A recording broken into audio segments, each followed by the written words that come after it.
ውሸት ተናግሮ አይደል? አንድም የውሸት ዶክመንት አቤል አቡና የለው። እኔ ግን ምንድነው እዛው ሳነብ መጽሐፍ ቅዱስ ውስጥ በተረዳሁት ሞር የኦርቶዶክስን እውነታ መረዳት ቻልኩኝ። በዛ የተነሳ ነው። ፕላስ ደግሞ እኔ ሎንግ ታይም የነበረው ነው። የእኔ ግን ያው የሚጋንን ነገር ነው። የተነፈስኳን ነገር ትሄዳለች እና እኔ ላይ እንትን ስለሚል እንጂ አሁንም ወደፊትም ልቤ ልደታ ልጅ ነኝ። ልደታ ነው ተወልጄ ያደግኩባት የንስሐ የተሰጠሁት ክርስትና ራሱ የተሰጠው ለእናትና ልጁ ነው። እኔ ነኝ ሶሻል ሚዲያ ላይ ክብሩ ይስፋ እናትና ልጁ በመባል የምታወቀው ወዝ ኖባዲ። ስለዚህ በማለት ሳይሆን አሁን ግን ባየሁት መጽሐፍ ቅዱስ ላይ ኦርቶዶክስ ሚዛናዊ ሆና አግኝቻታለሁ። ሌላው የምጨምረው ምንድን ነው፣ በተለይ እኔ እንደዛ ተናግሬ እንኳን በሚያስቀይም ሁኔታ ታስታውስ እንደሆነ ኮሜዲያን እሸቱ ላይ አባቶች መጥተው በስርዓት መለሱ። በስርዓት ይሄ ማለት ይሄ ነው፣ ይሄ ማለት ይሄ ነው፣ ይሄ ማለት ይሄ ነው። ያንን ጥያቄዎች ለዚህ ቤት መልስ እንስጥ ብዬ ጠይቄያቸዋለሁ ደጋግሜ። እዛ ላይ ያሉ ጥቅሶች እነዚህ ማብራራት አይችሉም። ስለማይችሉ ያን ያህል ጊዜ ቆይታ አንዱም አልመለሰልኝም። እግዚአብሔር በሚያውቀው በተለይ ማቴዎስ 29ን ይቅርታ ማቴዎስ 29 አልኩኝ፣ ማቴዎስ 19ን የሚመልስ ይፈርዳሉ፣ ቅዱሳን ይፈርዳሉ የሚለውን ማለት ነው። እና እንዴት ነው ብዬ ጠይቃለሁ። እና ብዙ ጊዜ ምኑ ነው መልሱ ኦርቶዶክስን አታክ ማድረግ። ለምሳሌ ባለፈው ሲገቡ ካየህ አንዱ ሉተራውያን ነው፣ አንዱ ፔኔኮስታል። ባለፈው ራሱ እናንተ ስትነጋገሩ አንተ ደቂቃ ባያስክበት ሰዓት ሉተራንና ምንድን ነው የገባው ፔኔኮስታል። በምንም አይገናኙ፣ በምንም ኦርቶዶክስን ለማጥላላት ኦርቶዶክስን ለመስደብ ሲሆን ግን አንድ ላይ ነን ብለው ይመጣሉ። ይሄ ስራቸው። ሁልጊዜ ነው የተረዳሁት በፔኔኮስታል በሉተራውያን በምናምን የተረዳሁት እግዚአብሔር በሚያውቀው ውስጣቸውን በትንትናቸው ወጥቷል። ኦፊሻሊ እንለያያለን ብለዋል። ስለዚህ ልዩነቱን ደግሞ እኔ ባለኝ ሶሻል ሚዲያ ላይ አደባባይ መጥቼ ተናገርኩ። ነቢያት ነን ብለው እስር ቤት ታስሬ ነበር። እግዚአብሔር ሲባል ነብይነቱ ማን የሰጠ ሲባል በቃ እግዚአብሔር ነው የነገረኝ ብሎ የሚመጣ ሰው አለ። ብዙዎቹን ውሸት እንደሆነ አደባባይ ስላወጣው በጣም ነው የተበሳጩት። ኤክስትሪምሊ ነው ማወራ እና በዛ ብስጭት የተነሳ አሁን ደግሞ ወደ ኦርቶዶክስ ሄዶ የሆነ ነገር ያደርጋል ምናምን ምናምን። እሱ እኔ ባየሁት ነው የምናገረው፣ ያላየሁትን አልናገርም። ስለዚህ አሁንም እኔ እግዚአብሔር እንዲረዳኝ ነው፣ ጸሎት ላይ ነኝ። እግዚአብሔር ይባረክ። እንዳልኩ በአንድ ሰከንድ ውስጥ 1 ደቂቃ ባልሞላ ውስጥ ነው ጴንጤ የምትሆነው። እጅን እንደዚህ ያውጣ ትባላለህ። 1 ደቂቃ አይሞላም የሚባለውን ቪዲዮ ማየት ትችላላችሁ። ለእኔ የተደረገውን እንደዛ ነው ሲደረግ የሚውለው። በ1 ደቂቃ ውስጥ በቃ ተባነጥጣለህ። ምንም ችግር የሌለበት ማንነት ነው ያለው እና ማን ነው ምንም የሚያደርገው? ምንም ችግር የለው የ1 ደቂቃ። ከዛ በኋላ ግን የት ነው የምትሄደው? ፈጣሪ ያውቀው። ይህንን ይዋሻል የሚል ፕሮቴስታንት ካለ ቻሌንጅ ሚ ኤኒታይም። ዮኒ ማኛ ዋሽቷል ስለተጣላ ነው። ምን ስለተጣላው አይደል? ለምንድን ነው የምጣል? ምን ምክንያት አለኝ የምጣላበት? አልተነካው፣ አልተሰደብኩኝ፣ ምን አላልኩኝ። የምጣላበት ምን ምክንያት አለ? አሁን ኤርሚያስ የምታመጣው እኔን አልሰደበኝም። ለምንድን ነው የምጣለው? እንዳልክ ብትለው እኔን አልሰደበኝም። ለምንድን ነው የምጣለው? የውሸት ሪዝን ግን ይሰጠዋል። እነሱ ግን ተጣልተውኛል። እነማ እነ ትዝታው ወጥቶ ነው ያለው። አልተጣላሁትም። ትዝታው ጨርሶ አልተጣላሁትም። እኔ በጋሻውን አልተጣላሁትም። በጋሻው ወጥቶ ነው እኔ የተናገረው። ሌሎችም ብታመጣቸው ወጥተው ስለኔ የተናገሩት እነሱ እንጂ እኔ አልተጣላኋቸው። ስለዚህ ራሳቸው ነው የፈጠሩት። ነገ አሁንም ገበናችሁ ስለተጋለጠ ነው የተናደዳችሁት የተበሳጫችሁት። ነገ ኦርቶዶክስን ሰድባለሁ ነው ሰድቤ ጨርሻለሁ። አባቴ ሌላ ምን ልሰድባት እችላለሁ? እንጥፍጥፍ አድርጌ 8 ወር ኦርቶዶክስን ስቀጠቅጥ ነበር ከነሱ ጋር ሆኜ። ምን የቀረኝ ሰድባል እንዴ? እስቲ ያሬዶ እንደው ጆሮውንም እንትን ብለህ ስክሮል ካላረከው በስተቀር ኦርቶዶክስን አንጠፍጥፍ ያላልኳን ነገር አለ እንዴ? አዲስ ስድብ እኮ የለው። ምን ያለ ረኳት አለ ከነሱ ጋር ሆኜ። በዛ ሰዓት ግን ነው ይሄ ትክክል አይደለም ብለዋል። በርታ ወዲህ የእኛ ጳውሎስ ሲሉ ነበር። አንድም ተቃውሞ አልነበረብኝም ኦርቶዶክስን ክፉ በመናገሬ አንድ ተቃውሞ አልነበረብኝም። እንደምታየው ምንም ተቃውሞ የመጣው እውነት ሲዘረገፍ እንግዲህ አሁን እኔ ስለ እንትን የተናገርኩት አለ ትንሽ ሰፋ አድርጌ በደንብ አንደርስታንድ እንድታደርገኝ ብዬ ነው በደንብ የተናገርኩት አለ። አሁን በግብረ ሰዶማውያን እነሱ ጋር ባለው እራሳቸው አውጥተው ለጠፉት። የዮኒ ማኛ ስህተት የቱ ጋር ነው? ግብረ ሰዶሙን የተቃወሙትን አግዳለች ቤተክርስቲያን።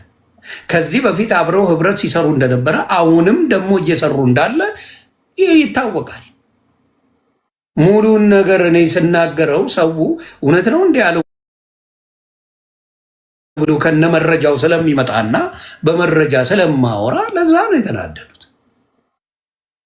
አንድ ነገር ውሸት የተወራ የለም። ገባ ያበሳጫቸውና በዚህ ደረጃ የሄዱት እንዲያውም እኔ ልጆቼን ብዬ እንዲያውም በልጆቼ ሁላ ነው አልመለስም ስለ የነበረው ካየ ልጆቼ ቢቆራረጡ ይሻለኛል፣ ጾታ ብቀይር ይሻለኛል ምናምን። እኔ የእውነት ነበር የመሰለኝ እግዚአብሔር በሚያውቀው የእውነት በልጆቼ እንደዛ የማደርገው ነገር የለም። እኔ በልጅ አልደራደርም። ታውቀኛለህ፣ ማንም ያቀኛል። በልጆቼ ህይወቴን ሰጣል። እግዚአብሔር በሚያውቀው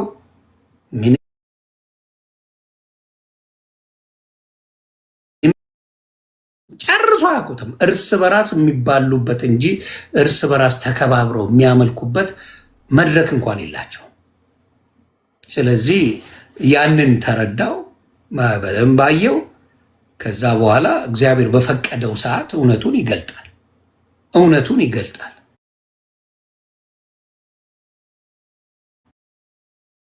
ሲወያዩ እንዴት እንደሚደነግጡ አይታቸዋል። በፊት ጥሩልን ኦርቶዶክስን እንትናን ጥሪ አድርጌያለሁ ሲባል የነበረው አሁን ኦርቶዶክስ በተሯ ደግሞ እየጠራቻቸው የት ቦታ ላይ ሊያወሩ በምን ጉዳይ ሊነጋገሩ አልቻሉም። እና ስላልቻላችሁ ነው፣ ሌላ ነገር የለው። ኢየሱስ አሁንም ይኸው 55 ቀን ኦርቶዶክስ ትጾምለታለች ጌታ ነው ብላ። ስለዚህ የተዋሸ ነገር ወይም ደግሞ የጸብ ነገር አይደለም። እዛ ውስጥ ያለው የት ቦታ ማረፊያ እንኳን የለም። ማረፍ እንኳን አይቻልም። ግን ያ ስላለ ነው። ያ በቃ አየሁት 47,000 አለ። ኢትዮጵያ ባለው ራሱ ብትሄድ መካነ ኢየሱስ፣ መሰረተ ክርስቶስ፣ ቃለ ሕይወት፣ ሙሉ ወንጌል፣ ሌሎቹ ምንም የሚያገናኝ ዲኖሚኔሽን እንኳን የላቸው። ራሳቸው እንኳን የግለሰቦቹን ባለሀብቶች ትተህ አምስቱ የነሱ የተባሉት እንኳን በትምህርት አይገናኙም። እና ያንን ነው ምልህና በተለይ የኦርቶዶክስን ደጋግሜ ይቅርታ ጠይቄያለሁ። ግን እንዳልኩ ያንን የሚፖስት የለም። ለምን እንዳልኩ የጥላቻን እንጂ መልካም ነገር የይቅርታን የመልካም ነገርን አንድ ሰውም አይፖስትልን። ያንን ነው ምለው። ኦኬ፣ በጣም ጥሩ መልካም። እሺ እንግዲህ አሁን ምንድነው ከክርስቲያኖች ምን ይጠበቃል የሚለውን ጥቂት ሀሳብ ልስጥ። ነኝ ከኛ ከክርስቲያኖች ምን ይጠበቃል? ስለ እኔ ስለ ዮኒ አይደለም ማውራው፣ ስለ ማንኛችንም፣ ስለ ዮኒን ጨምሮ ስለ በቃ እንደ አንድ ክርስቲያን ሰው ከኛ ምን ይጠበቃል ሲባል ከኛ ምን ይጠበቃል? አሁን እንግዲህ ዮኒ ወደ ክርስትናው አመጣለሁ ብሎ ካሰበ የልቡ ነገር ያለው የላዩን ነው የምናውቀው።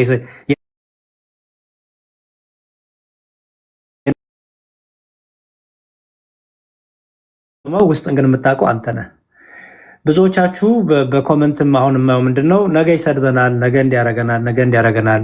ይሄ እሱ ምርጫ ይባላል። ይሄ የዮኒ ምርጫ ነው። ከኛ ምን ይጠበቃል ግን? ዮኒን አሁን እኛ ወንጌል ነው እንጂ የምናስተምረው የዮኒ አቋም ማስተካከል አይደለም የሚያዝ ነው። አቋም ማስተካከል ከሆነማ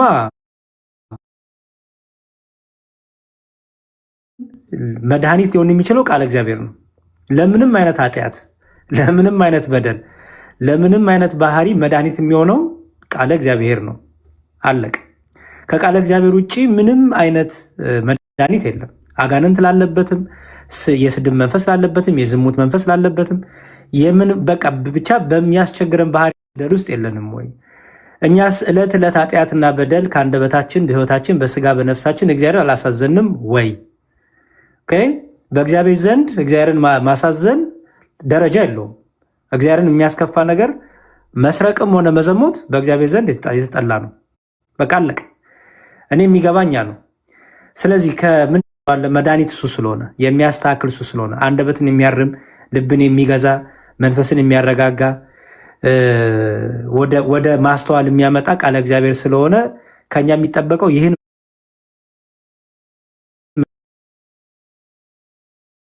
መንፈስ ቅዱስ እንሰጣለን። ከዮኒ ግን ምን ይጠበቃል የሚለውን እናገር። ከዮኒ ምን ይጠበቃል? አንደኛ ማስተዋል፣ ንስሐ፣ እድሜን ጊዜን መጠቀም አይደለ ዮኒ? ምክንያቱም ብዙ አልፈ መጥተሃል። ብዙ አልፈ የመጣኸው እግዚአብሔርን ደስ ስላሰኘ ሳይሆን እግዚአብሔር ቸር ስለሆነ ነው። እኔም እዚህ የደረስኩት እግዚአብሔር ቸር ስለሆነ ነው። በኦርቶዶክሳዊ ተዋሕዶ ቤተክርስቲያን ያሬድ መጣ ቀረ፣ ዮኒ መጣ ቀረ፣ ቤተክርስቲያን የምትጨምረው የሚጎዳው የሚቀንሰው ነገር የለም። ምክንያቱም ሁላችንም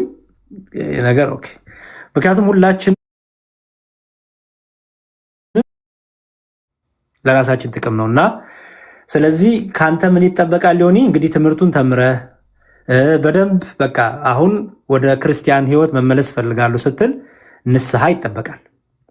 ንስሐ ደግሞ የሚደረገው ከልብ የሆነ ንስሐ ነው። ምክንያቱም ንስሐ ማለት ራስን ዝቅ ማድረግ፣ ራስን በቃ እኔ እኮ በድያለሁ፣ እኔ እኮ ኃጢአተኛ ነኝ፣ እኔ እኮ ክፋተኛ፣ እኔ እኮ በንግግሬ በሕይወቴ ሁሉ በድያለሁ፣ አስቀይሜያለሁ ብሎ ራስን ዝቅ ማድረግ ንስሐ ይባላል።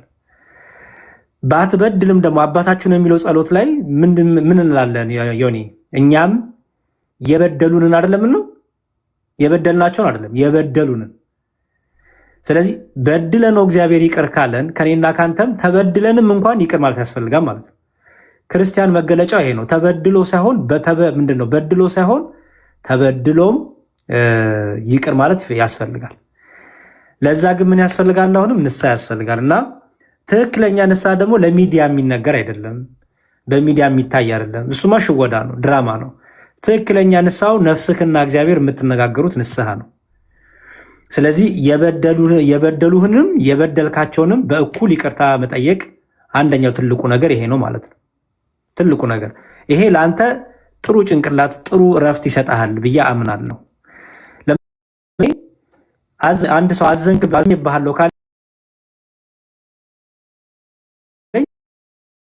ምናምን በቃ እንደዛ የለም። ወንድሜ ይቅር በለኝ፣ ወንድሜ አጥፍቻለሁ፣ ወንድሜ የቤተክርስቲያን አባቶችን ቅዱሳንን ሁሉ ተናግራል፣ ተሳድባል፣ ያ ጥፋት ነው፣ ያ በደል ነው። ያ ንስሐ አንተና እግዚአብሔር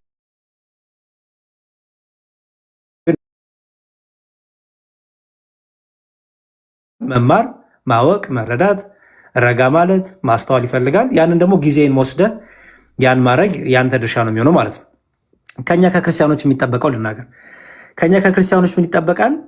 ለምሳሌ ዮኒ ተሳደበ ብዬ ብሰድበው፣ ዮኒ ረገመኝ ብዬ መልሼ ብረግመው ምኑን ክርስቲያን ሆንኩኝ አይደል? መጽሐፍ ቅዱሱ ምን ይላል? መጽሐፍ ቅዱሱ እንደሚናገረው ጌታ የሚወዷችሁን ብቻ ብትወዱ ምን ይጠቅማቸዋል ይላል። ምን ይረባቸዋል? ይህንንማ አሕዛብ የሚያደርጉታል አለ። በቃ ይህንንማ አሕዛብ ያላመኑ የሚያደርጉታል። የክርስቶስ መሆናችሁ የሚታወቀው በምንድን ነው?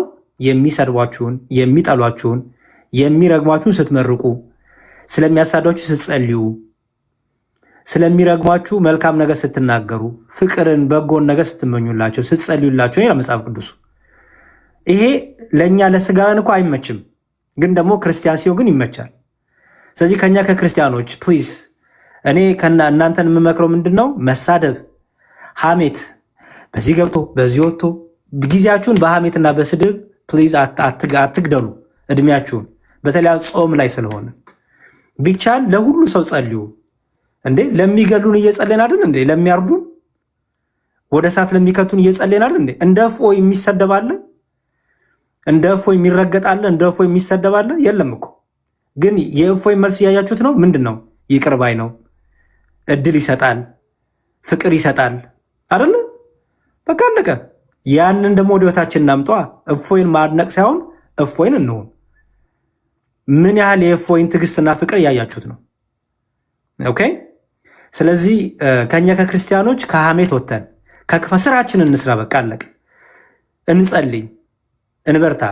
እስቲ ጎበዞች ከሆንን ስለ ያሬድ ነፍስ፣ ስለ ዮኒ ነፍስ፣ ስለ ሁሉ ነፍስ እስቲ አቡነ ዘበሰማያት እንድገም፣ አባታቸው እንድገም። አርገነው እናውቃለን አናውቅም?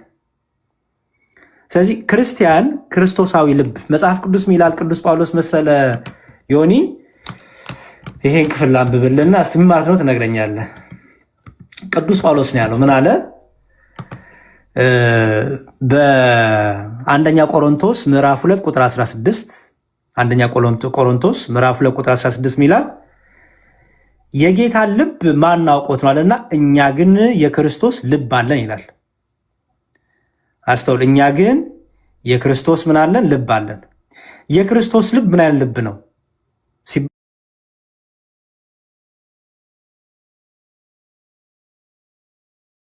ሁሉንም የሚወድ ልብ ነው።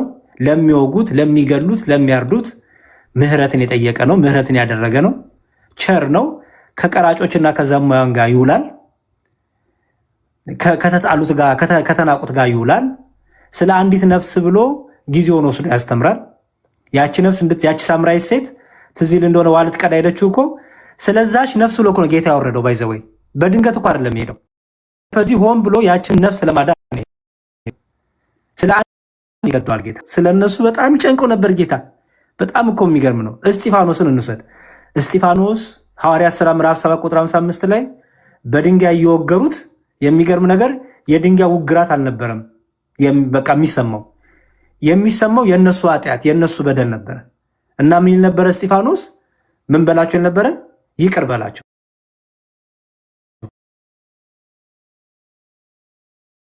ይሄ የክርስቶስ ልብ ሲኖር ያን የሚጠበቅብን ይሄ ነው ማለት ነው። ይሄ ደግሞ ጥቅሙ ለማን ነው? ለራሳችን ነው። ሊዮኒ አይደለም።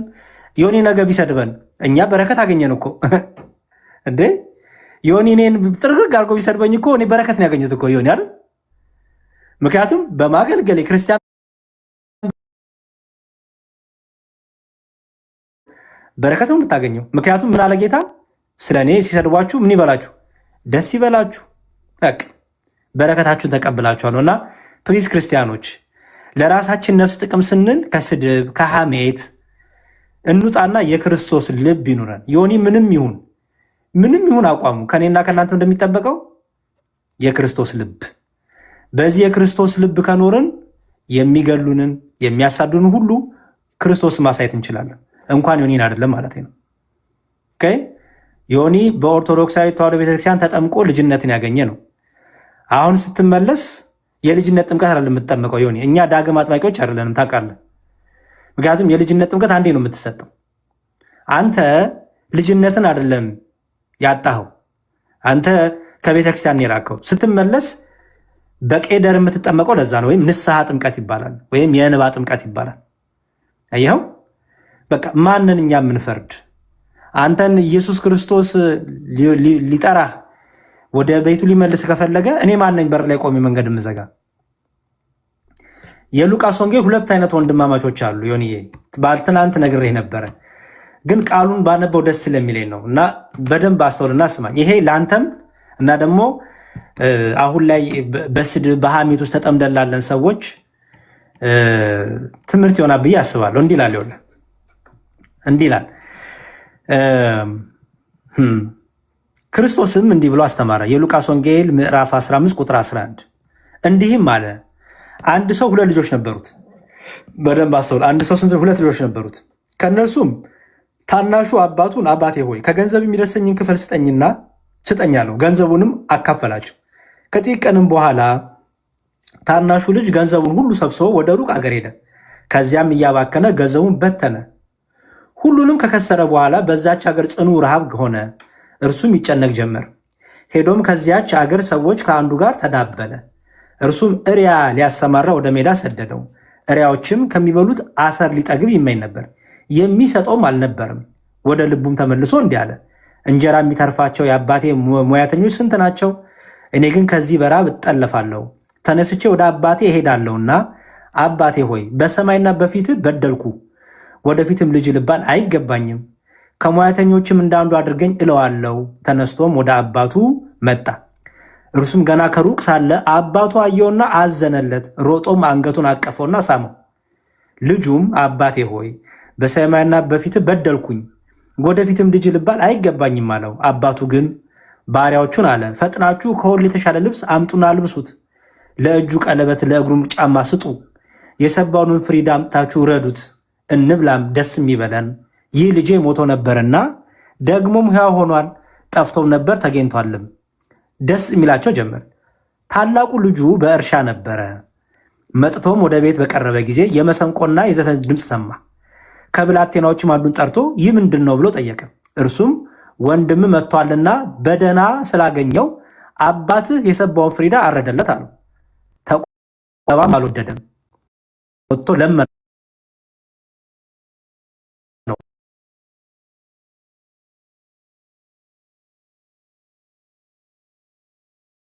ደስ እንዳለኝ አንድ ጠቦት እንኳን አላሰጠኝም። ነገር ግን ገንዘብህን ከጋለሞቶች ጋር በልቶት ይህ ልጅ ቢመጣ የሰባውን ፍሪዳ አረድክለት አለው። እርሱ ግን አባቴ ዳሩ ግን ይህ ወንድም ሞቶ ነበር፣ ሕያው ስለሆነ ጠፍቶም ነበር፣ ስለተገኘ ደስ እንዲለን ፍስሐም እንድናደርግ ይገባናል አለው ይላል። ስለ ቃሉ የእግዚአብሔር ስም የተመሰገነ ይሁን። አየኸው ይሁን። ይሄ ክፍል ያንተ ህይወት የእኛ ህይወት እና ደግሞ ሰዎችን ደግሞ ክርስቲያኖች እንዴት መቀበል እንዳለባቸው የሚያሳይ ህይወት ክፍል ነው። ሁለት አባት አለ፣ ሁለት ወንድማማቾች አሉ። መውጣት ፈለገ፣ ሰለቸው። በቃ የአባቱ ቤት ሰለቸው። ዓለምን ክህደትን ፈለገ እና አባትየውን ገንዘብ ይስጠኝና ልውጣ አለው። አባትየው ለመነው፣ ልጁ ግን አልሰማ አለ። ኦልሬዲ በቃ ልቡ ሸፍቷል። ከዛ አባትየው ሰጠው፣ ወጣ። ልጅ ታላቅየው ግን ከአባትየው ጋር አለ እስካሁን። ይሄ ልጅ እንደፈለገ ዞረ። ዘማዊ ጋዎች ሄደ፣ ብሩን ጨረሰ። ያጨበጨቡለት ሆይ ሆይ ያሉት ሁሉ ረሱት። ብሩን ጨረሰ። ከጋለሞቶች ጋር ብሩን ጨረሰ። በጋለሞት የተመሰለ ምናምን ክህደት ትምህርቶች፣ ምንፍቅና ትምህርቶች፣ ኃጢአቶች፣ በደሎች፣ እነዚህ ሁሉ ማለት ነው። ይሄን ጨረሰና ከዛ በኋላ የሚበላው አጣ፣ ተራበ። ከዛ መጨረሻ ላይ አሳማ ማደሪያ ውስጥ ያድር ጀመረ። ማደሪያ አጥቶ እና የአሳማ ፍርፋሪ ይበላ ጀመር፣ ትራፊ። ያ በክብር የነበረው የአሳማ ትራፊ ይበላ ጀመር። ከዛ ወደ ልቡ ተመለሰ ይላል። ወደ ልቡ ተመልሶ ምን አለ? ወደ አባቴ ቤት በቃ ልመለስ፣ አባቴን ይቅር በለኝ እለዋለሁ። በቃ አባቴን እንዲሁም ልጅ ልባል አይገባኝም እለዋለሁ አለ። የሚገርም ነገር አባትየው ልጁ ከሄደበት ሰዓት ጀምሮ ሁሌ ውጭ ይጠብቀዋል፣ ልጁን ይመለሳል ብሎ ማለት ነው። ከዛ ልጁ ከሩቅ ሲያየው አባትየው ሮጦ ሄዶ አቀፈው ይላል። የሚገርም አልሸተተው፣ አልገማው፣ አልተጠየፈው። አባትየው አንገቱ ስር እየገባ ይስመዋል ልጁን። ልጁ ግን ይለዋል፣ አባቴ በድያለሁ፣ አባቴ ያስቀይማል፣ ልጅ ልባል አይገባኝም፣ ረግጬ ሄጄ ሲል አባትየው ግን ያን ሁሉ አይሰማውም። አባትየው ይሰማዋል፣ ያቅፈዋል። እንዲሁም ምን አለ? ኑ ተሰብሰቡ፣ ድግስ እናድርግ፣ የጠፋው ልጅ የተገኘ፣ የሞተው ልጅ ሕያው ሆኗል። አልሞተም እኮ በስጋ። አየህ፣ ከእግዚአብሔር ቤት ስትወጣ እግዚአብሔርን እያመሰገኑ እግዚአብሔር ስላረገልህ ነገር፣ እግዚአብሔር ስለሚሰጥህ ጸጋ፣ እግዚአብሔር ወደ በረቱ ስለጨመረ እግዚአብሔርን ማመስገን፣ አብረን ወደ ክቡር ስጋ ወደ ክቡር መቅረብ፣ ፍሪዳውን የታረደውን ያ ልጅ ወደ ቤቱ ይገባ እኮ ፍሪዳውን ይበላል አብሮ አይደል? አየህ፣ ከኛ የሚጠበቀው ምንድን ነው?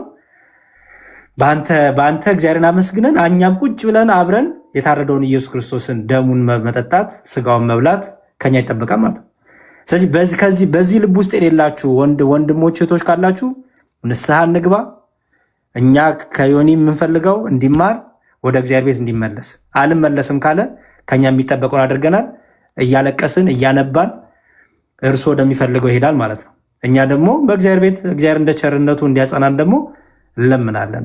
አርዮስን ታውቀዋለህ አይደለ? የተወገዘው የሚገርም ነገር፣ ስለ አርዮስን ሲያወግዙ ዝም ብሎ አላወገዙም።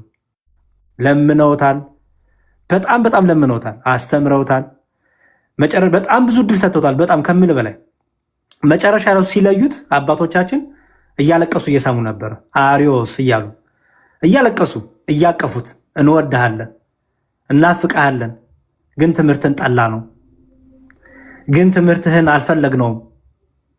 ምክንያቱም ቤተክርስቲያንን የሚረብሽ ትምህርት ይዘመጣ፣ መንጋውን የሚረብሽ ትምህርት ይዘመጣ። ስለዚህ አንተ እንወድሃለን። እንዲያውም የሚለው መሰለ ታሪኩ ሲመዘገብ እያለቀሱ እያቀፉና እያላቀሱ እየሳሙ ለዩት፣ አወገዙት ይላል። አየህ፣ የክርስቶስ ልብ ስላላቸው። ስለዚህ ክርስቲያኖች እዚህ ያላችሁ ፕሊዝ የክርስቶስ ልብ ያዙ። በቃ የክርስቶስ ልብ ያዙ። እኛ እንጸልይ፣ በንስሐ እንመላለስ። እግዚአብሔር ዮኒን ፍጻሜን ያሳምር፣ ዮኒን ወደ ቤተክርስቲያን ይጨምርልን፣ የንስሐ ልብ ይስጥልን። እኛም ደግሞ እንበርታ። ስለዚህ በኮመንት ሁሌም እግዚአብሔር ይርዳ በጸሎት እያሰባችሁ ብለ የክርስትና ስማ ነው ዮኒ ሀብተ ማርያም ሀብተ ማርያም። እሺ፣ ስለዚህ ሀብተ ማርያም እያላችሁ እኔ በቃ ያው ከዛሬ ጀምሮ ቃል ገባለሁ፣ በጸሎት አስበዋለሁ። በቃ ጸሎት በማድረግበት ጊዜ እግዚአብሔር ሆይ ሀብተ ማርያምን ማስተዋልን ስጠው፣ ጥበብን ስጠው እያልኩኝ ጸልያለሁ። ማን ነው ጠቃሚው? እኔ ለራሴ እኮ ነው የምጠቀመው፣ ለራሴው። ምክንያቱም ክርስቶስ ይሄን ያስተማረኝ። ሌላ ሰው ሊያላግጥ ይችላል፣ ሙድ ሊዝ ይችላል። ሁኬርስ? የምንጠየቀው በየራሳችን ነው፣ በእግዚአብሔር ፊት የምንቆመው። ኦኬ። ስለዚህ እንጸልይለት፣ እርሱም እግዚአብሔር ልቦና ይስጠው፣ ወደ ቀልቡ ይመልሰው፣ ወደ አንደበቱን ያስተካክልለት። አንተም ጸልይ በተቻለ መጠን። አሁን የጾም ወቅት ነው፣ ጸልይ። እግዚአብሔር ደግሞ ይረዳሃል፣ እግዚአብሔር ደግሞ ያግዝሃል ብለን እናምናለን። ይሄ እድል ደግሞ አንተ የምትቀደስበት፣ ወደ ቤተክርስቲያን የምትጨመርበት፣ ስጋው ደሙን የምትቀበልበት ነው። በቃ ከክርስቶስ ጋር የምትኖርበት ቀሪ ዘመንህን። ምክንያቱም ከዚህ በኋላ 3 ቀን ቆይ፣ 4 ቀን ቆይ፣ 1 ወር ቆይ፣ በምን ታውቋል? ሆኒ አሁን እንኳን በዚህ ሳምንት የሞተ ሰው አታውቅም? በዚህ ሳምንት ብዙ አለ። አንተ ጻድቅ ስለሆንክ ነው እስካሁን በህይወት ያለኸው? አረ በቸርነቱ ነው። አይ ጻድቅ የሆኑማ እኔ የነበርኩበት ጻድቅ ያለው ቢሏል አልዋሽ። እኔ በቸርነቱ ላለው ግን ትምህርቱ ከሆነ እንደዛ ትምህርት ከሆነ ጻድቅ ያለው ምንም ችግር የለውም እላለሁ። ግን የሆነ የኔ ስለነሱም ቢሆን በቃ ሁሌም ጸልይላቸው፣ ክፉ ነገር ካለ እንደኔ እንዲገለጥላቸው ነው የምፈልገው። እና የበራላቸው ምንም ነገር በቃ የክርስቶስ ልብ ያዝና ምንም ቂም እንዳይኖርህ፣ በቀል እንዳይኖርህ። እኔ ቂም እግዚአብሔር በሚያውቀው ቂም አልወድም። ቂም ማለት ሰው ላይ አደጋ እንዲደርስ ምናምን ለጠላቴ እንኳን ሀዘን አልመኝም። ያንን ልቤን ስለሚያቅም ነው እግዚአብሔር አምላክ ብዙ ጊዜ ሰው የማይጨክንብኝ። ግን ብዙ ቻንስ አይሰጥም። ለእኔ የተሰጠውን ያህል ማንም ቻንስ አገኘ ብዬ አላስብም። ስለእንትንም ይኸውልህ አሁን ትልቁ ነገር ደግሞ እኔ እንዲስተካከል ቢሆን ጥሩ ነው የምለው፣ በቃ ከፕሮቴስታንቶቹ ጋር ያለው ነገር በትምህርት ከዚህ በኋላ ምክንያቱም እነሱን ማዳን የአንተም የሁላችንም ዓላማ ስለሆነ አንተም ድነህ ሌሎቹም ማምጣት ነው። ስለዚህ ሀሳብን ዳይቨርት ሳታደርግ ከአንደበት የሚወጣው ነገር የፍቅር ቃል፣ እንዲሁም ያስቀየምካቸው ካሉ የተቀየሙ ካሉ ራሱ በወንድሞቻችን በፕሮቴስታንት ያሉ እነሱን ንስሐ ራሱ የሚጀምረው ከዚህ ስለሆነ አይደለ? ምክንያቱም የበደሉንም ብቻ አይደለም የበደልናቸውንም ስለሚል። ኦኬ በቃ ትምህርት ላይ አተኩር። ለእነሱ መልካም ነገር በመልካም ፍቅር፣ በመልካም ንግግር፣ በመልካም መመኘት፣ በጸሎት ባለው ነገር ሁሉ ከውስጥህ መልካም ነገር ብቻ ከአንደበት እየወጣ በእነሱ ዘንድ ያለውን ነገርም በዚህ መልኩ አድርገው። በቃ አይ በምታየው መልኩ እሱ ቤት አትግቡ እየተባለ ነው በአሁኑ ሰዓት። እሱንም አትቁጠር ሆን እንዳልኩ ነው። ግን አይ እንዲሁ እንድታውቀው ማለት አይቻለሁ። እንዳትገቡ እሱ ቤት እየተባለ በየቦታው ላይ ፖስት እየተደረገ ነው። እኔ አስገድጄ የማስገባው ሰው የለም። አላይም ብሎኝ ማየት የማይችል ህዝብ ነው ያለው። እኔ እግዚአብሔር እሱን እጠለዋለሁ ብሎ ግን እኔ ስክሮል ሲያደርግ እኔን ሳያይ የሚያልፍ የለም። ወድጄው አይደለም ግን እግዚአብሔር አምላክ ያለው ነው። ምንም ማድረግ አይቻልም። አንዳንዴ እየጠላሁም ሳትወደው ራሱ መታየው ሰው ሊኖር ይችላል እና ከዛዎቹ አንዱ ነኝ እኔ። ተግባባን እያሏቸው ተደብቀው ያውኛል በብዛት ስለማውቀውም ጭምር ነው። አንዱ ምን አለኝ እንዲያውም በሚገርም ሁኔታ ዮኒ በዚህ አካውንት ከዚህ በኋላ አንገናኝም፣ በሌላ አካውንት ግን ያው የፈለግኩትን እያልኩኝ አንተ ፔጅ ላይ መጣለሁ። ያው እየተሳደብክ ያሉኝ ሰዎች አሉ በሚገርም ሁኔታ እና የማየው ነው። አዲስ ነገር የለውም ግን እግዚአብሔር ማሳረፍ ስለፈለገ ነው እኔ ምክንያቱም ጠያቂ ነኝ እኔ እግዚአብሔር በሚያውቀው በፖለቲካውም በሃይማኖቱም እንዲሁም በሶሻል ላይፍ ላይ በደንብ ደፍሬ የማይነኩ አጀንዳዎችን ነክቼ የምናገር ነኝ። አንዳንዴ ደግሞ የማይገቡ ነገሮችን በል የተነሳ ካልኩ በኋላ የሚቆጨኝ ንግግሮች አሉ። የሰው ልጅ ስትሆን ነው። ሌላው አሁን ለምሳሌ ይቅርታ አድርግልኝ የሚናገሩ ሰዎች አሉ ከኔ በላይ በጣም በጣም በጣም የሚደብር ስለ ሃይማኖት የሚናገሩ ሰዎች አሉ። ግን በዛ ውስጥ ሆነው በእምነቱ ውስጥ ሆነው ራሱ አሁን በኦርቶዶክስ ውስጥ ሆነው ኦርቶዶክስን የሚያንቋሹ ብዙ አሉ። ኦርቶዶክስ ሆነው ማለት ነው። የኔ የሚገነፍለው ምንድን ነው ያልኳት ነገር ሁሉም ጋር ይደርሳል። የኔ ቢግስት ፕሮብለም እኔ የተነፈስኳት ትወጣለች። በተለይ የሆነች ነገር ልሳት ከዛም እዛም ሲቀባበለኝ ነው የሚውለው። ገባ እነሱ ንጹህ ሆነው ነው በዚህ የሚያዩትና በዛ ስላልሆንክ ያሬዶ እግዚአብሔር ያክብርልኝ። እግዚአብሔር ያንተን ሽርፍራፊ ልብ ይስጠኝ። ሽርፍራፊ እንዲያውም የሚገርም ነገር እኔ ያንተን ልብ ነው የምፈልገው። ምክንያቱም እኛማ እግዚአብሔርን ያወቅነው የለመድነው ደፋሮችም ሆነናል። እግዚአብሔር ሲቆነጥጠንም ሲቀጣንም ደግሞ ይቅር ሲለንም ስለተለማመድ ነው። እኛማ በፍርድ ወንበር ቁጭ ብለን ምንፈርድ ሆነናል። ገባ የእግዚአብሔር ፍቅር የእግዚአብሔር ምሕረት ስለተለማመድ ነው። በቃ ፈራጆች ሆነን ቁጭ ብለን የፍርድ ወንበር ላይ ቁጭ ብለን እገሌ ውጣ እገሌ ይግባ እያልን ብዙ በተለይ በስጋዊ በትምህርት ከማንም ጋር እንደራደርም ታውቃለህ። በትምህርት ውጣ ነው የምልህ አሁንም ቢሆን ምክንያቱም ትምህርት ላይ ክርስቶስም ቀልድ አያውቅም፣ ሐዋርያቱም ቀልድ አያውቁም። የስጋ ኃጢአት በደል ላይ ግን ውጣ የምትለው የለም። ምክንያቱም አንተም በዳይና አንተም እግዚአብሔር ተሸክሞ ያለና።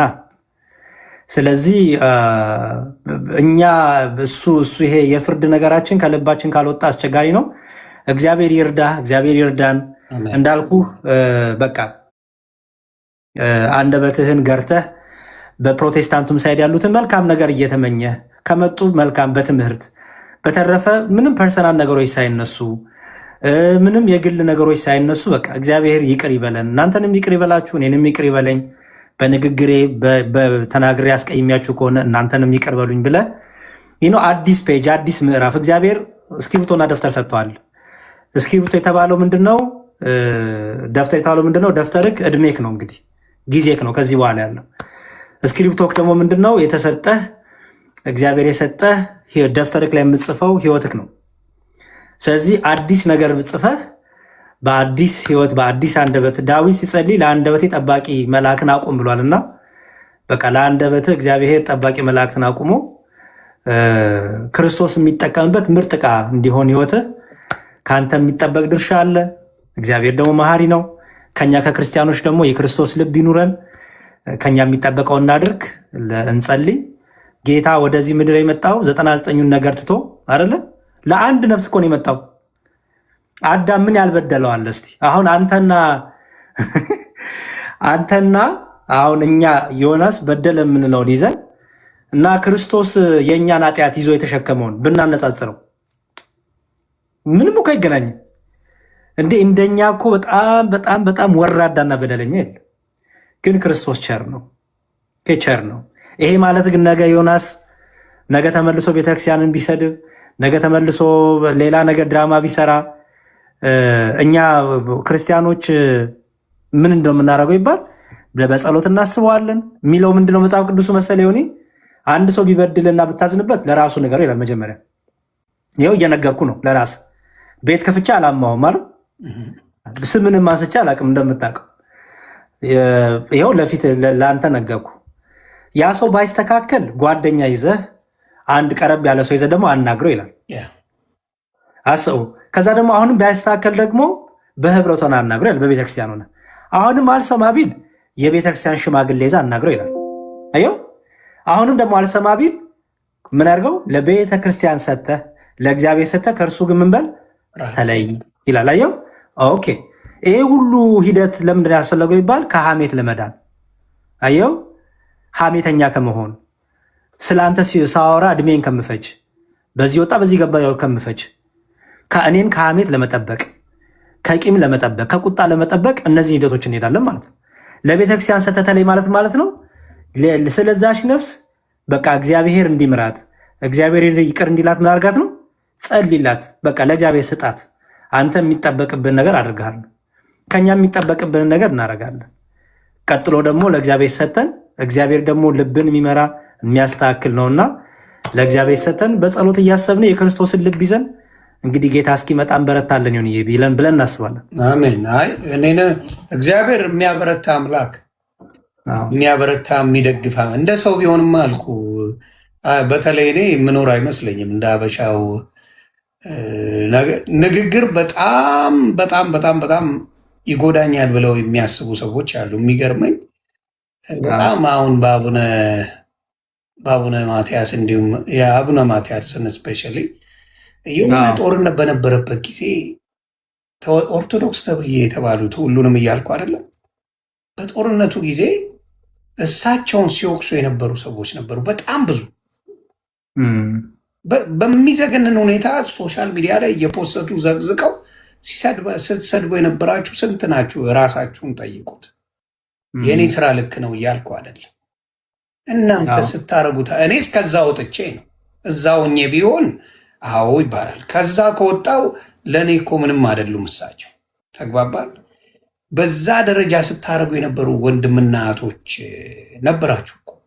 እንደው ሾርት ሚሞሪ ስለሆንን ምናምን ሊሆን ይችላል እንጂ የጦርነቱ ጊዜ በደንብ አርጋችሁ እሳቸውን ልጭ አርጋችሁ ስላልተናገሩ፣ በጦርነት ኢንቮልቭ አላረግም ስላሉ አቡነ ማትያስ የሰደባችኋቸው ብዙ ሰዎች ነበራችሁ።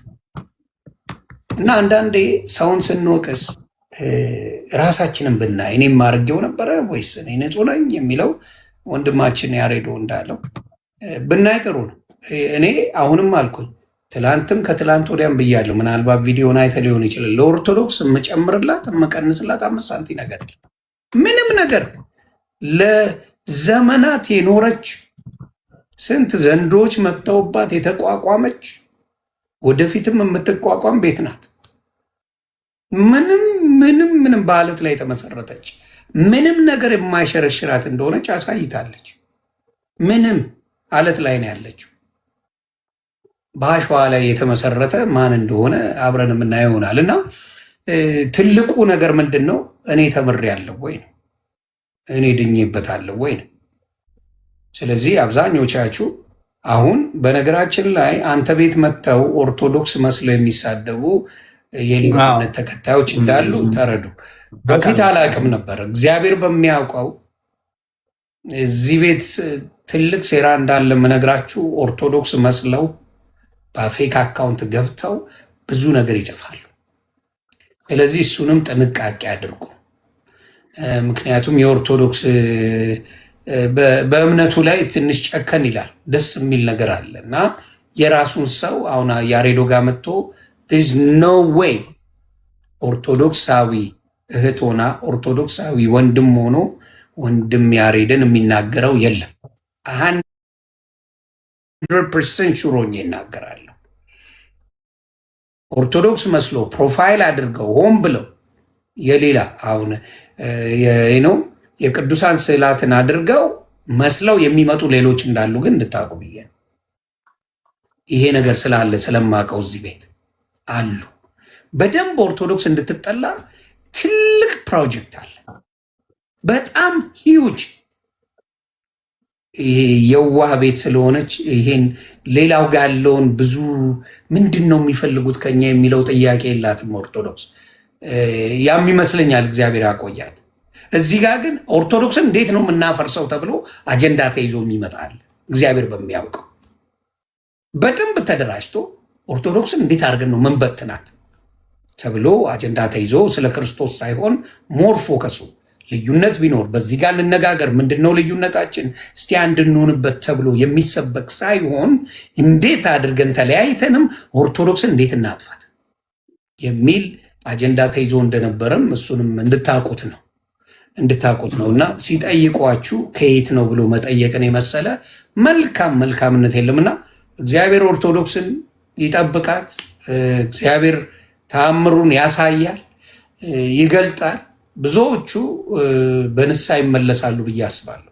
እኔ ብቻ ሳልሆን ብዙ የማስመሰል ህይወት ያላቸው ውስጣቸው ደስተኛ ያልሆነ ከውጭ የሚመስሉ ውስጣቸው ግን ባዶ የሆነ እልፍ አላፍ አሉ ብዬ ነው የምነግርህ። ውስጥ ባዶ ትመስላለህ። ከላይ መዝሙር አድርገህ እንግዲህ አሁን ለምሳሌ የፈለገ አንድ ኦርቶዶክስ ያለች እህት ወይም ወንድም የሆነ የኦርቶዶክስ መዝሙር ይስማ፣ ሁሉን ነገር አቋርጦ ወይ ያሸበሽባሉ ወይ በስርዓት ይዘምሩታል።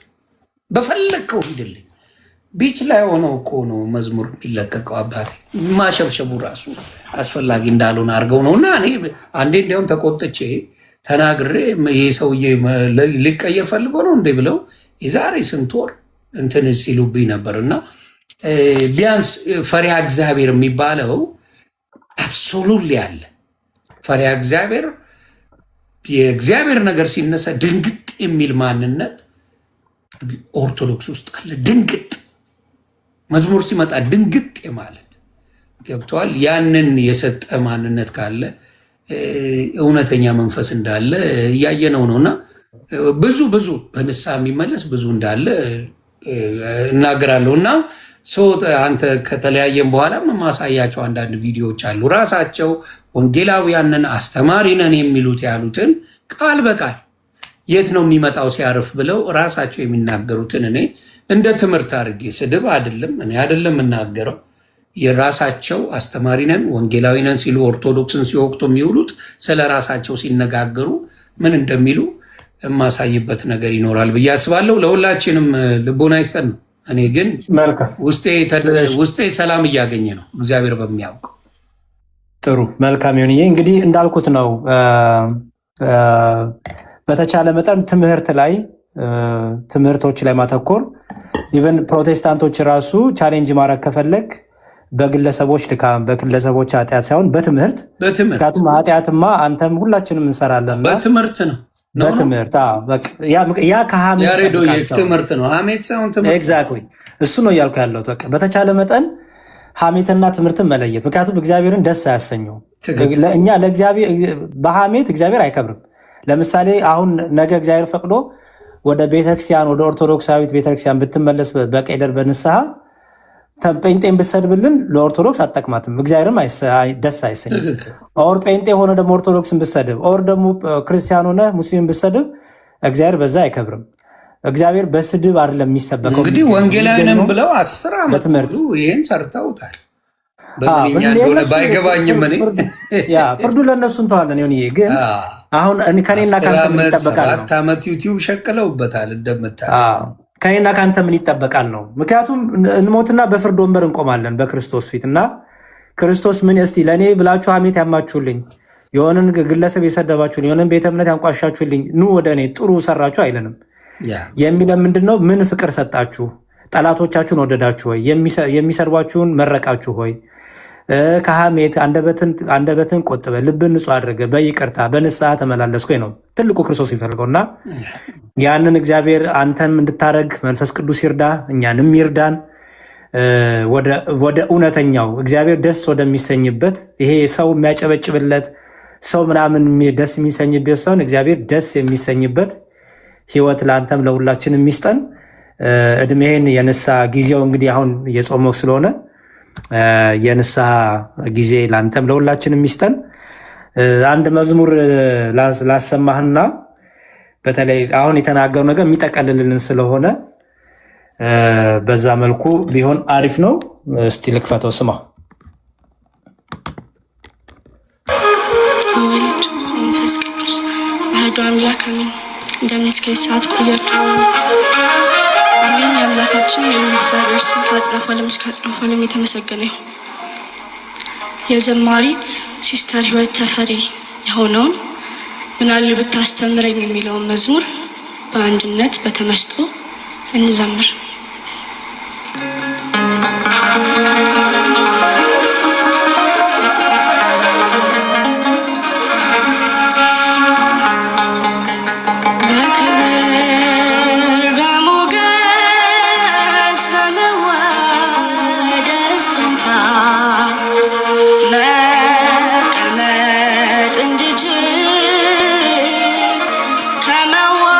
ከመዋረድ ተርታ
በችንካር ተጣብቀ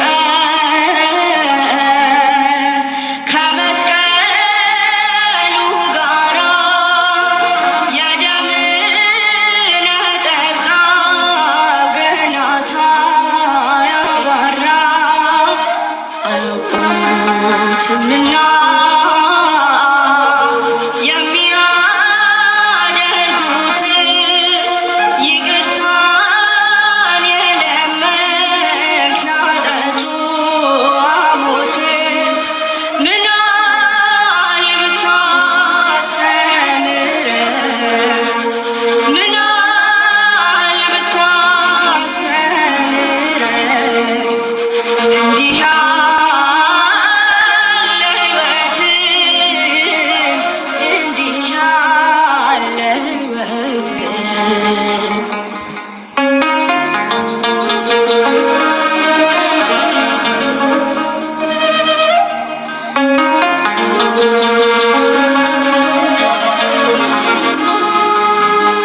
አሁን ምን ቸገረ ብትሰጠኝ ለአንድ አፍታ የትህትና ቀሚስ የትዕግስትን ኩታ እያየህ አይደል ወይ ነፍሴ እንዲህ ተራውታ የመሰደብን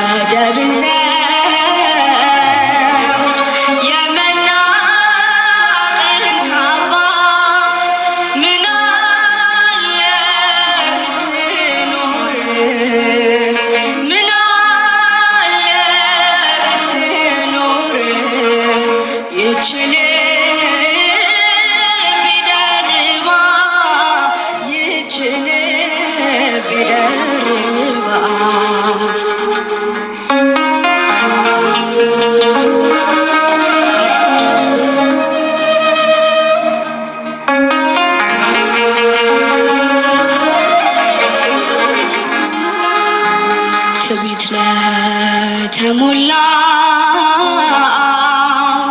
ላትንኩኝ ባልቤ ለክብሩ ለሚኖር ለኩን ማሳቤ ምናልባት ትቀባ የትህትናን ሽቶ እንደዚህ ሸቶ ተበላሽቶ ኧረ እኔስ አልቻልኩም አቅቶኛል በጣም ስድብን መቀበል አቤትን ማጣጣም ስተርከው እንጂ ስኖረ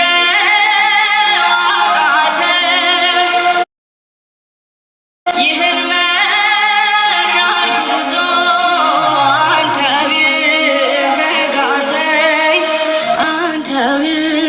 ብዘጋተኝ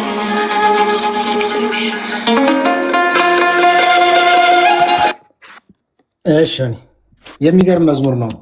በጣም በጣም ይሄ አያስጨፍርም ግን እሱ እንኳን የለም 8 ወር ዘልየዋል እሱ የለም እና እግዚአብሔር ይርዳን። እንግዲህ እግዚአብሔር ያስተምረን። እንደ ክርስቶስ ይሁዳ እንደሚሸጠው እንደሚገለው አሳልፎ እንደሚሰጠው እያወቀ እግሩን ያጠው ነበረ ጌታ ጎንበስ ብሎ እና በቃ የክርስቶስ ልብ ማለት ይሄ ነው። በቃ የክርስቶስ ልብ ሲኖረን ሁሌም ፍቅር ነው የሚታየን። የዛ ሰው ነፍስ መቆሸሿ መጨነቋ ነው የሚያሳስበን እና እንግዲህ ራሱ ክርስቶስ ያስተምረን፣ የራሱን ልብ ራሱ ያስተምረን። ይስጠን ሁላችንም። አመሰግናለሁ። እፎ አይ ዶንት ቲንክ ዛሬ አልገቡም ማለት ነው። እንግዲህ በኋላም ከገባው መናገር አይቀርም። ከቻሉ ከመጡ እኔ ቤት ላይ ኮፒ ሊንክ አስደርጋለሁ። አዲስ አካውንትም ከከፈቱ ፎሎ እናስደርጋለን። መልካም ጥሩ፣ በጣም እንገናኛለን። ዛሬ ማታ እስኬጁል አላችሁ ወይስ?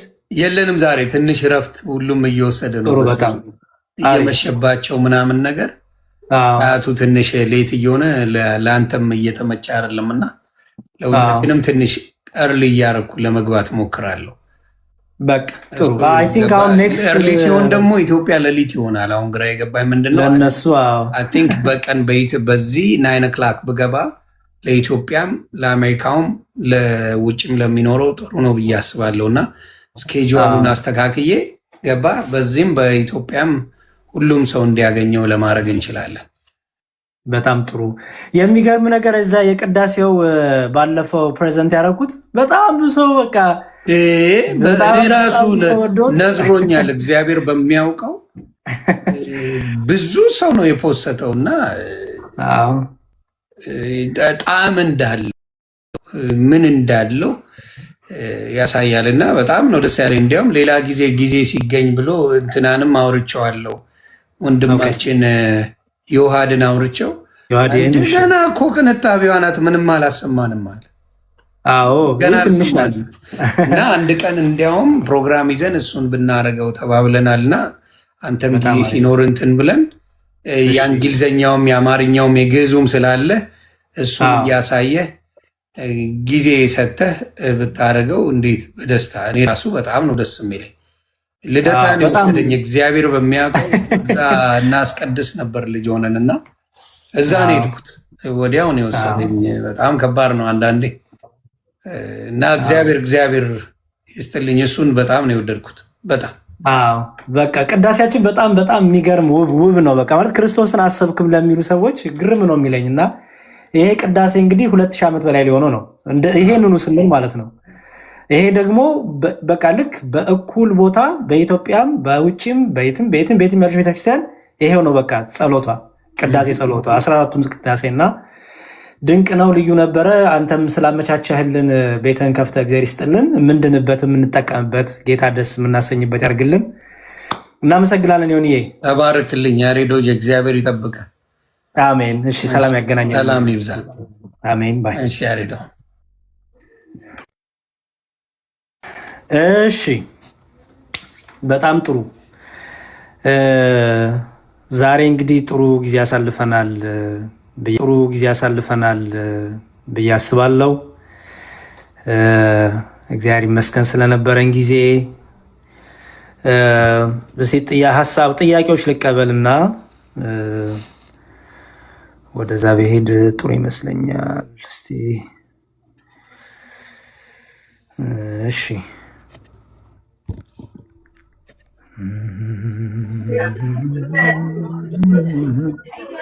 ሰላም ብያለሁ። ሰላም ነው ያሬድ? እግዚአብሔር ይመስገን። እኔ ጥያቄ ሳይሆን ያለኝ አንድ አስተያየት ለመስጠት ነበረ። ትናንት ያቀረብከው የቅዳሴ እንትን እንደው በወጥ የሆነ ቀን መድበህለት ሁሉንም ቅዳሴዎች ምን አንደርስታንድ እንድናረጋቸው ምን ጸሎቱ ምን መልዕክት እንደያዘ እንድናውቅ ብታረጉበት በጣም የተሻለ ነገር በሰዎች ልብ ውስጥ መፍጠር ይቻላል ብዬ ስለማምን እንደዚህ ታደርግልን የምትችል ከሆነ በጣም ጥሩ፣ አሪፍ። እኔም እያሰብኩበት ነው እና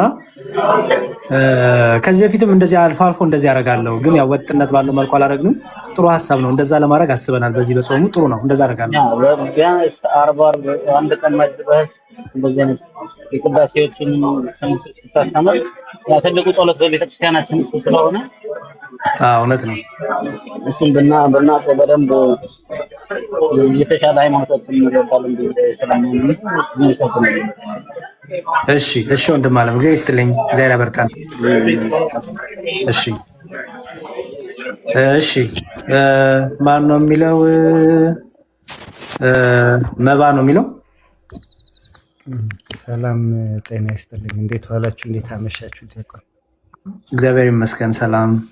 እግዚአብሔር የተመሰገነ ይሁን። አጋጣሚ ነው እንግዲህ የገባሁት። ብዙ ጊዜ ላገኝ እፈልጋለሁ፣ ግን በቃ የት አግኝቼ ላመስግነው እያልኩ ነበር። ዛሬ ያው አጋጣሚ አግኝቻለሁ።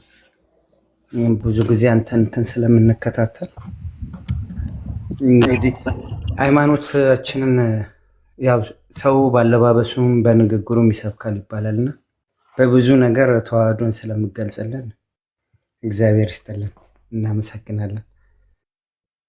አሜን አሜን። እግዚአብሔር ሁላችንም ያበርታን፣ ፍጻሜያችን ያሳምርልን። ብዙ እኔ ምስጋና አልወድም፣ ምክንያቱም ምስጋና በጣም ትዕቢተኛ ያደርጋል፣ ትምክተኛ ያደርጋል፣ ብዙዎችን እየጣለ ያለው። እንዲሁም አንድ በጣም ደስ የሚለኝ አባባል አለ፣ ብዙ አገልጋዮችን እያጠፋና እየገደለ ያለው እና ቢንቢንና አገልጋዮችን ነው እንጂ የሰማሁት። ቢንቢንና አገልጋዮችን እየገደለ ያለው ጭብጨባ ነው ይላል። አይተህ ከሆነ ቢንቢን መቼም በአንድ እጅ አገላት ማለት በሁለት እጅ ቢንቢን ይዘህ ማድረግ አለብህ። እና አገልጋዮችንና ቢንቢን የሚገድለው ጭብጨባ ነው የሚል ነገር አይቼ አሪፍ አባባል ነው። በጣም በቃ ወስጅበታለሁ እና በእግዚአብሔር ይርዳን። በጸሎት አስበኝ። ትልቁ ነገር አንተንም እኔንም በጸሎት እንተሳሰብ። እግዚአብሔር ያበርታን። አሜን አሜን። እና ከተቻለ እንግዲህ ያው ከገቡ አይቀር ከተፈቀደ አንድ መዝሙር ብዘምር ደስ ይለኛል። እሺ፣ አሁን እንኳን እሱን ማድረግ አንችል፣ ምክንያቱም አሁን ለወጣ ስለሆነ አንዴ ስለ ሰዎቹ እድል ልስጥና ሀሳብ ልስማ ብዬ ነው። ግን ፎሎ ላርግህና ቤቴን ሲከፍት ነገ ከፍታለሁ ዝማሬ ታቀርብልናለህ መተህ በደስታ። መልካም እሺ ወንድሜ ተዘጋጅና ነገ እንገናኝ። እሺ ወንድም አለም እግዚአብሔር ይስጥልኝ። አሜን አሜን። እሺ ጌት ታፍ ነው የሚለው። እንዴት ነህ? ሰላም ነው ያሬድ? ሰላም ነው እግዚአብሔር ይመስገን። አንድ ሰሞን በጣም እከታተለ ነበርና በመሀል ደግሞ ጠፋህብንና ይሄ አልጎሪዝሙ ይሁን ምን እንደሆነ ባላቅም አንተ ጠፍተህ ቢሆን አላቅም እከታተላለሁ እና እኔ እንኳን እውነት ለመናገር ያው በልጅነቴ በኦርቶዶክስ ቤተክርስቲያን ውስጥ ነው ያደግኩት። በትንሽነቴ ታቦ በገጠር ቤተክርስቲያን ውስጥ ነው ያደግኩት እና ስርዓቱን አውቃለሁ፣ አንዳንድ ነገሮችን አውቃለሁ እና በመሀል ደግሞ ቤተሰቦቼ ያው የፕሮቴስታንት ሃይማኖት ነበሩ። ከዛ በመሀሉ ምንድነው ያው ለአቅመ ጥያቄ ሳልደርስ ጥያቄ እየተጠየቅኩኝ ምናምን ትንሽ ኮንፊውዝ ሆኜ ከዛ በኋላ ፕሮቴስታንት ሃይማኖት ውስጥ አብዛኛውን ጊዜ ያደግኩ ሰው ነኝ እና አሁን ነፍሴን ሳቀብ ትልቅ ሰው ስሆንና ሁሉን ነገር ለመጠየቅ ወደ ውስጤ ማንበብ ገብቷል። ሚሞሪ ወደኋላ መለስ ብዬ ማሰብን እየጀመርኩና ያው የኦርቶዶክስ ቤተክርስቲያን ስርዓቶችን እያጠናው እያነበብኩ ነውና ጥያቄ ልጠይቅህ አለም። በእርግጥ ብጠይቅህ ደስ ይለኛል። የሆነ ጀነራል ጥያቄ ነው የሚሆነው ቢሆንም ግን ዛሬ ጊዜ ስለማይኖር በሌላ ጊዜ ገብቼ አብረን ጥያቄዎቹ ትንሽ ከበድ ሊሉ ይችላሉ። ምክንያቱም ስፔሲፊክሊ ኦርቶዶክስን የተመለከተ ጉዳይ ስለሆነ ስላልሆነ አጠቃላይ ጥያቄ ነው። ለምሳሌ ምሳሌ ነውና አዳምና እግዚአብሔር አዳምን እንደፈጠረው በገነት ውስጥ እንዴት ምሳሌ ነው ይሄ።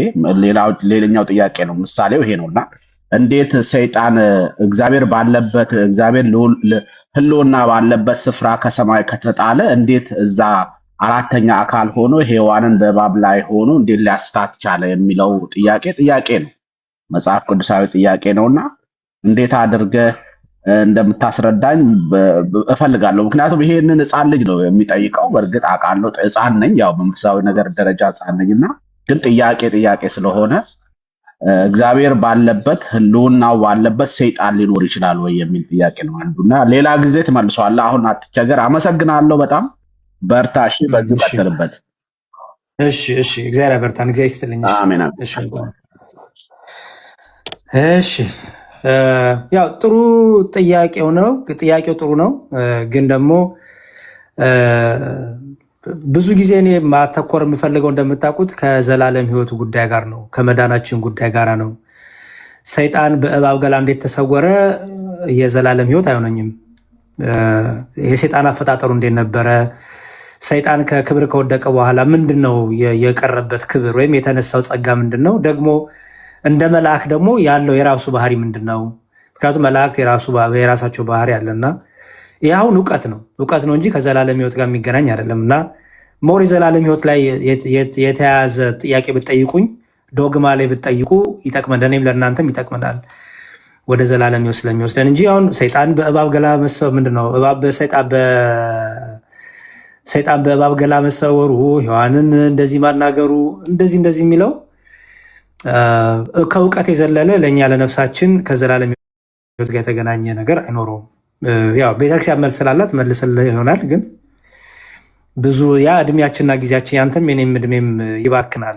እውነት ለመናገር ስለ ስለ ክርስቶስ ክቡር ሥጋ ክቡር ደም ብናወራ ግን በጣም ጥሩ ነው ብዬ አስባለሁ። እሺ ለማንኛውም እንገናኛለን በሌላ ቀን። ጥሩ ነሽ? ሰላም ብያለሁ። አቤት፣ እንዴት አመሻችሁ? ያው እዚህ ጋር ገባኝም እያፈርኩ ነው። ሆኖም ግን ይሄ የኦርቶዶክስ ማበረታታት በዚህ አይነት መምጣታችሁ በጣም ደስ ይላል። በዚሁ ይቀጥል የሚል ነኝ። በተለይ እንደዚህ ውጭ ሀገር ላለ ነው ብዙ እየተሳሳትን ነው። ካነጋገራችን ሁሉ ነገር እየተሳሳትን ስለሆነ እንደዚህ ስታስተምሩን ብዙ ሰው ይመልሳል ብዬ ነው ምለው። እንደ ሀሳብ አስቤበት አልገባሁም።